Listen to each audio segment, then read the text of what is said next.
दोस्तों अज ज़बरदस्त बेहतरीन अपडेट में तव्हां सभिनी पहिरीं पिणु खे ख़ुशि आमदीद। दोस्तों अज रिव्यू कंदासीं मेगा सोप सीरियल पंहिंजावेरी, जंहिंजा अचण वारा एपिसोड सनसनीखेज़ थियण वारा आहिनि। छो त हाणे जाबिर पंहिंजे भाउ जे हथां फासी वियो, छो जेको क़तलु थियो ज़हर वारो तव्हां ॾिठो त इहो फिरी गिरी हसीना ऐं चाकर ख़ान सभु इहो सोचे रहिया आहिनि त इहो जाबिर वारनि मथां कयो हुजे।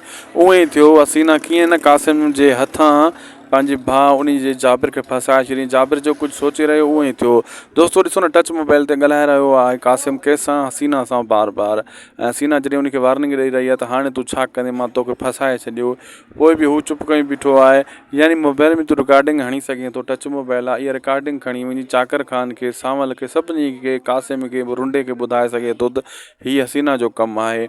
यानी कुझु बि नथो करे सघे। एॾो त चरियो करनि था ड्रामे वारा तव्हां ऐं असांखे, जो एॾो सादो सम्झनि था। हाणे तुंहिंजे हथ में जॾहिं मोबाइल आहे, तूं हसीना सां ॻाल्हाए त उहे सॼियूं ॻाल्हियूं रिकॉर्ड कंदो रखंदो वञे, बाद में तोखे कमु ॾींदो। इहो बि हिकिड़ो ईअं बि करे सघनि पिया, पर इहा केॾी न ग़लती आहे इन ड्रामे वारे लिखण वारनि खां।